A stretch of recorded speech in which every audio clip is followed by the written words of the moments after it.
Bismillahirrahmanirrahim. Alhamdulillahirabbil alamin wassalatu wassalamu ala asyrafil anbiya'i wal mursalin wa ala alihi wa sahbihi ajma'in. Rabbi israhli sadri wa yassir li amri wahlul 'uqdatam min lisani yafqahu qawli. Amin. Assalamualaikum warahmatullahi wabarakatuh dan salam sejahtera. Bersua kita dalam program Kelantan Ikhlas. Bersama saya, Cikgu Kamarul Asma binti Ibrahim dari SMUA Nurul Huda Kajang Sebidang Tumpat.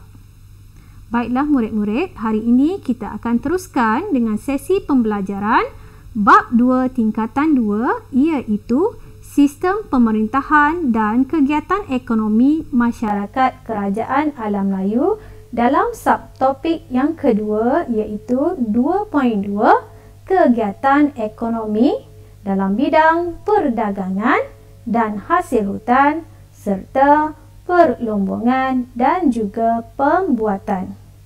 Baiklah murid-murid, seterusnya apa yang kita perhatikan di layar adalah perdagangan.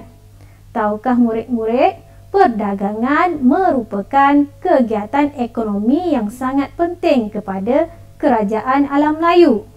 Selain daripada pertanian, kegiatan ekonomi yang penting adalah perdagangan. Hal ini kerana barangan dari alam Melayu menjadi tarikan pedagang-pedagang luar untuk datang berdagang ke kawasan alam Melayu.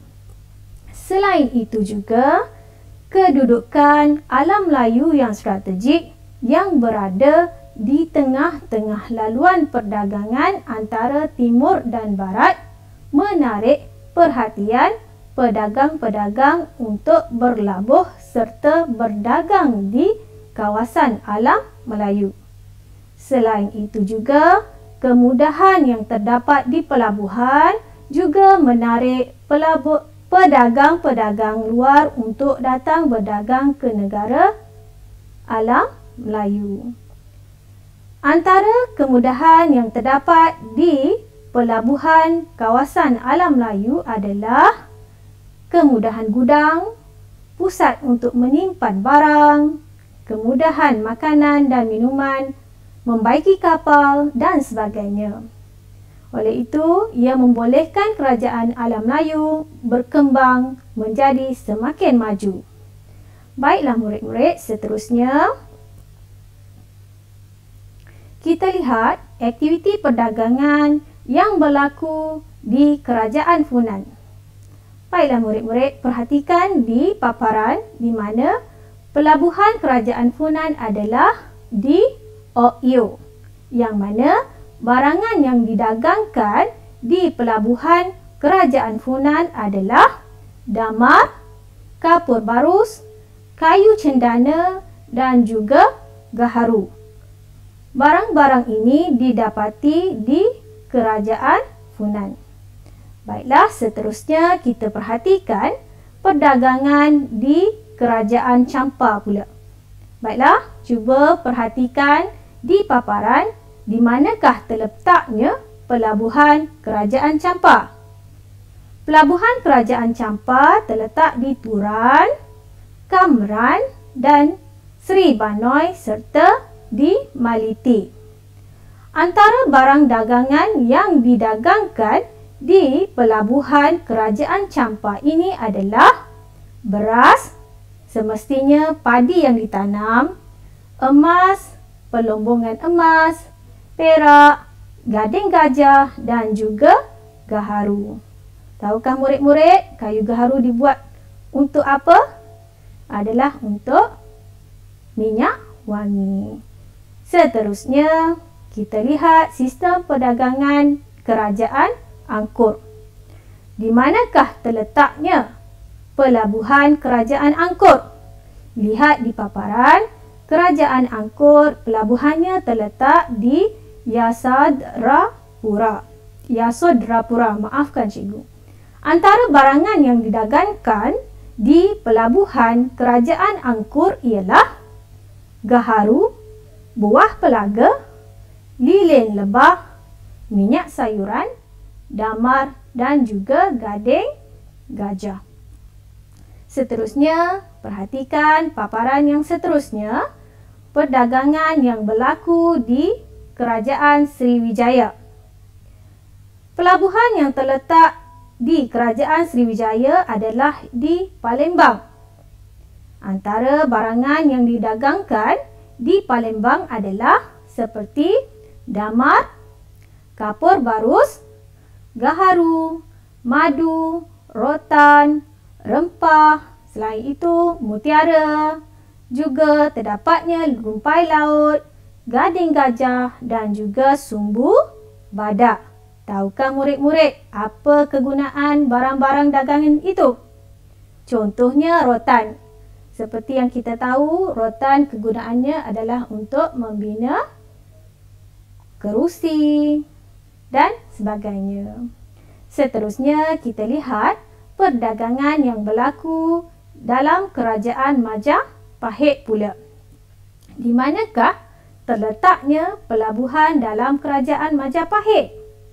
Lihat di paparan, pelabuhan yang terdapat di Kerajaan Majapahit adalah Tuban, Sidayu, Gerisik dan Surabaya. Antara barangan yang didagangkan di pelabuhan Kerajaan Majapahit adalah rempah, beras, rotan, kayu cendana, kayu gaharu, ikan, kulit penyu dan mutiara. Bahan-bahan ini sangat popular dalam kalangan masyarakat alam Melayu untuk kegunaan harian. Seterusnya kita lihat paparan seterusnya, iaitu perdagangan dalam Kerajaan Kedah Tua. Di manakah terletaknya pelabuhan dalam Kerajaan Kedah Tua? Lihat di paparan, pelabuhan dalam Kerajaan Kedah Tua ialah di Sungai Mas dan juga Pangkalan Bujang. Antara barangan yang didagangkan di Kerajaan Kedah Tua ialah rotan, damar, kayu cendana dan juga gading gajah. Baiklah murid-murid, kita teruskan dengan paparan seterusnya, perdagangan yang berlaku di Kerajaan Gangganegara. Perhatikan di manakah terletaknya pelabuhan Kerajaan Gangganegara. Lihat di paparan, pelabuhan Kerajaan Gangganegara adalah di Pangkalan, Lembah Kinta, Tanjung Rambutan, Bidur dan juga di Sungai Siput. Perhatikan pula barangan yang didagangkan di pelabuhan Kerajaan Gangganegara. Semestinya perak terkenal dengan biji timah, emas, rempah ratus, kapur barus dan juga damar. Baiklah murid-murid, teruskan dengan paparan seterusnya, perdagangan dengan pedagang luar. Selain daripada hubungan perdagangan dengan kerajaan sezaman, alam Melayu turut menjadi tumpuan pedagang-pedagang daripada luar. Siapakah pedagang daripada luar itu? Pedagang-pedagang luar terdiri daripada pedagang daripada kerajaan Cina, kerajaan India, Arab dan juga Parsi. Kenapa pedagang-pedagang luar berminat untuk berdagang di alam Melayu? Kerana kedudukan yang strategik di tengah-tengah laluan perdagangan timur dan barat menjadi tumpuan ataupun menjadi tarikan pedagang-pedagang asing untuk berdagang ke alam Melayu. Selain itu juga, tiupan angin monsun barat daya dan juga timur laut juga membantu pedagang-pedagang asing ini untuk pergi ke alam Melayu. Di samping itu juga, alam Melayu terkenal dengan hasil hutan seperti kayu gaharu, kapur barus dan juga rotan. Selain itu juga, kebijaksanaan pemerintah menyediakan pelbagai kemudahan di pelabuhan turut menarik minat pedagang-pedagang untuk datang berdagang ke tanah Melayu. Antaranya adalah kemudahan tempat untuk menginap, kemudahan tempat untuk perniagaan, adanya gudang untuk menyimpan barang, kemudahan membaiki kapal dan lain-lain. Baiklah murid-murid, kita teruskan dengan pedagang luar daripada China.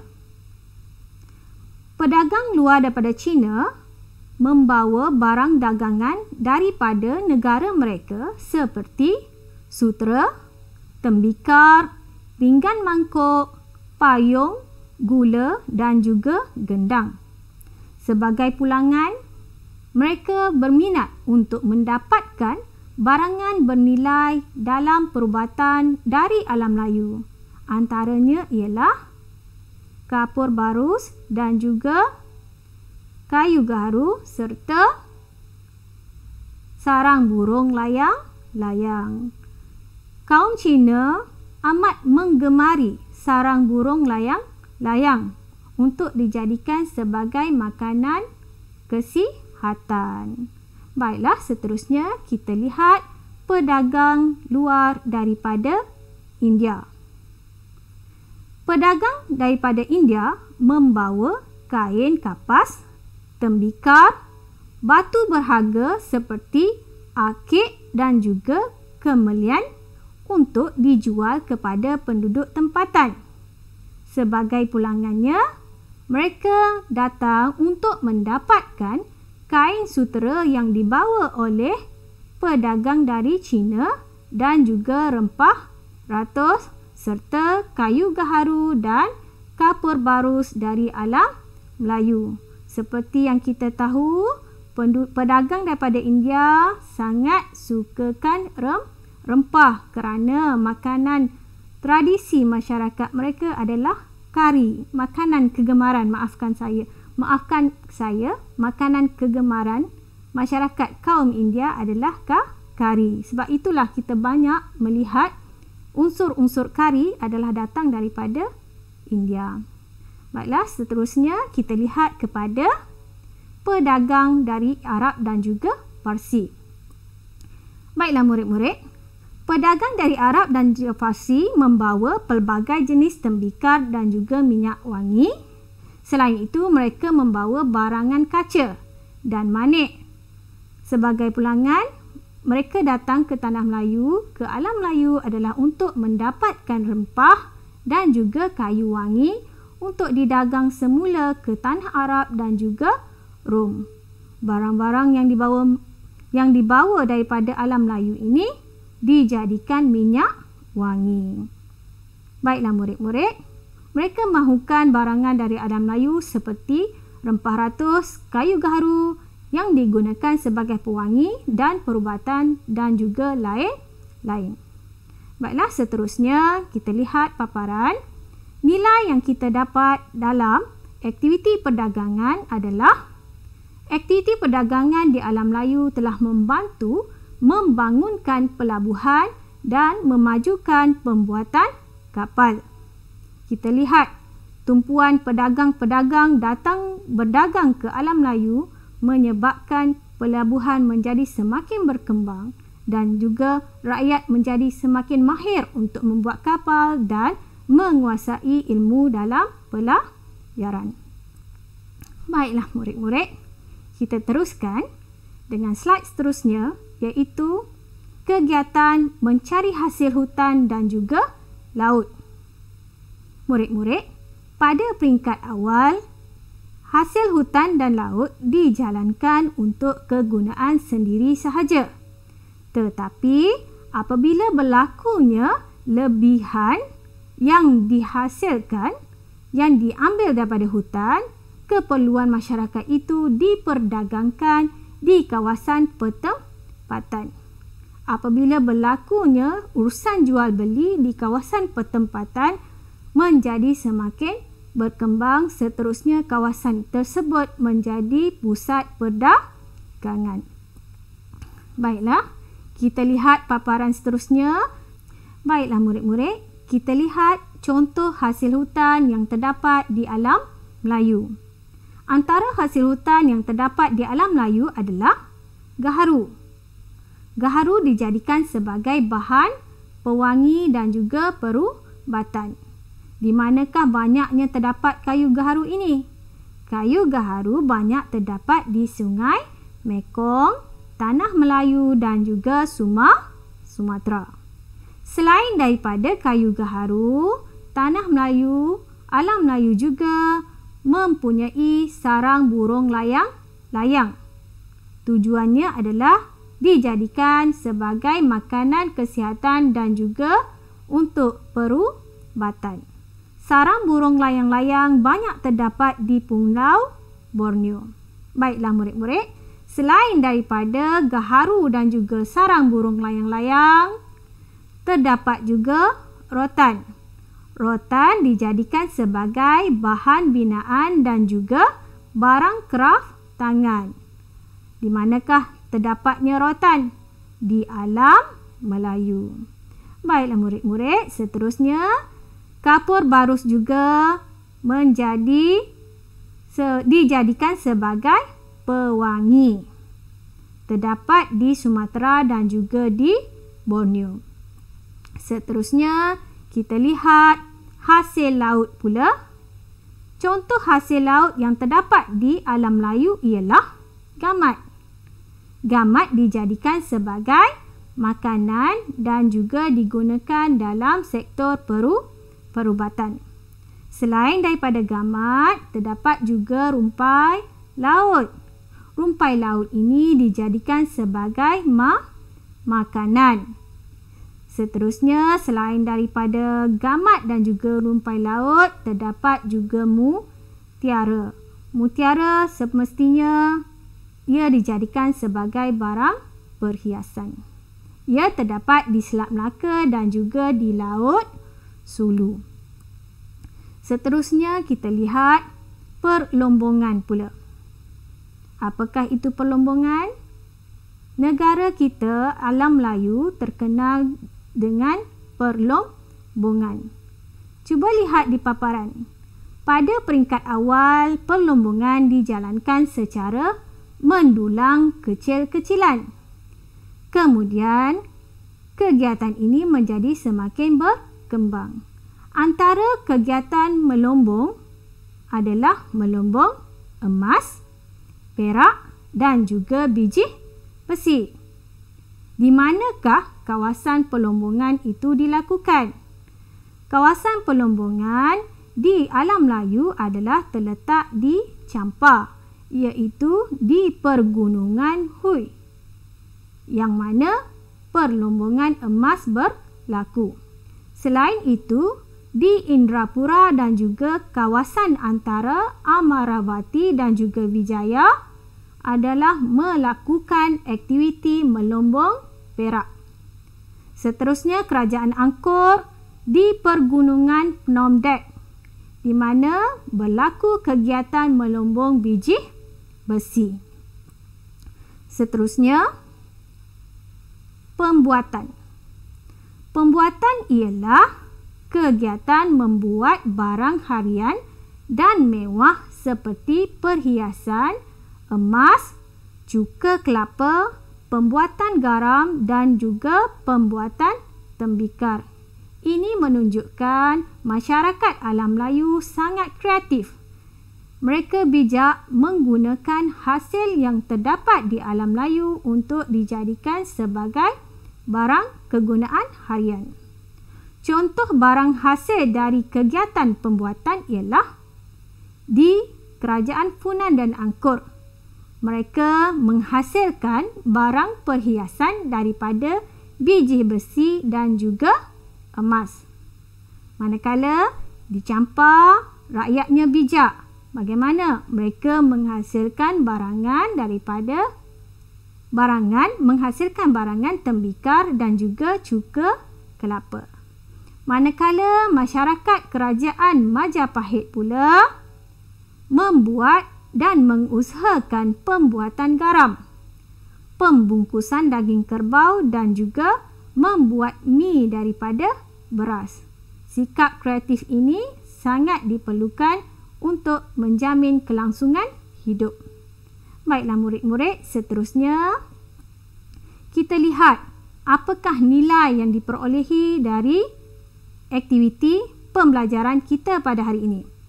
Nilainya adalah kekayaan sumber alam di alam Melayu menyebabkan pelbagai kegiatan ekonomi dapat dijalankan. Kebijaksanaan pemerintah menguruskan sumber alam dan kegigihan rakyat bekerja telah memakmurkan alam Melayu. Oleh sebab itu, kita haruslah bijak memanfaatkan dan menguruskan alam sekitar untuk memajukan diri dan juga negara. Baiklah murid-murid, untuk mengukuhkan lagi pemahaman kita dalam subtopik ini, marilah sama-sama kita cuba menjawab beberapa soalan.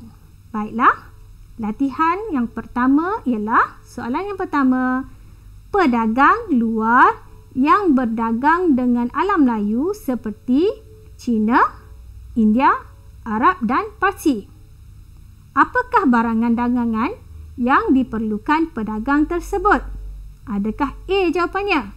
Sutera, B kayu gaharu, C tembikar dan D manik. Cikgu ulang soalan. Apakah barangan dagangan yang diperlukan pedagang daripada China, India, Arab dan Parsi? Adakah sutera? Adakah kayu gaharu? Adakah tembikar? Dan adakah manik? Yang mana satukah jawapan yang betul? Cuba kita lihat. Pelajar ini memberikan jawapan kayu gaharu. Maksudnya, kayu gaharu adalah barang dagangan yang diperlukan oleh pedagang daripada China, India, Arab dan Parsi. Betul atau salah? Cuba kita lihat paparan. Ya, betul. Pelajar ini menjawab dengan betul, di mana barang dagangan yang diperlukan oleh pedagang dari China, India, Arab dan Parsi daripada alam Melayu adalah kayu gaharu. Baiklah, teruskan dengan soalan yang kedua. Baiklah murid-murid, lihat di paparan apakah soalannya? Soalannya adalah kegiatan ekonomi masyarakat kerajaan alam Melayu ialah menjalankan kegiatan mengutip pelbagai hasil hutan. Kegiatan mengutip hasil hutan. Soalannya, senaraikan dua hasil hutan utama kerajaan alam Melayu. Senaraikan dua hasil hutan utama kerajaan alam Melayu. Apakah hasil hutan utama kerajaan alam Melayu? Ya, murid ini telah menjawab sarang burung layang-layang dan juga rotan. Betulkah murid-murid? Kita lihat. Ya, jawapan yang diberikan adalah betul, iaitu hasil hutan utama kerajaan alam Melayu ialah sarang burung layang-layang dan juga rotan. Baiklah, pelajar ini telah menjawab digunakan sebagai bahan pewangi seperti gaharu. Yang kedua, digunakan sebagai makanan kesihatan seperti sarang burung layang-layang dan juga rotan dijadikan sebagai bahan kraft tangan. Jadi, adakah betul murid ini menjawab jawapan tersebut? Kita perhatikan. Baiklah, paparan menunjukkan bahawa murid ini telah berjaya menjawab dengan betul, di mana hasil hutan kerajaan alam Melayu mendapat permintaan tinggi daripada pedagang luar adalah kerana untuk dijadikan sebagai bahan pewangi, dijadikan sebagai makanan kesihatan dan juga dijadikan sebagai kraft tangan. Baiklah murid-murid, sekian saja pembelajaran kita pada hari ini. Diharapkan semoga murid-murid dapat memahami dan membuat ulang kaji bagi mengukuhkan lagi pemahaman dalam bab ini. Sekian saja untuk slot ini. Cikgu diharapkan semoga murid-murid berjaya di masa hadapan. Sekian, jumpa lagi. Assalamualaikum warahmatullahi wabarakatuh.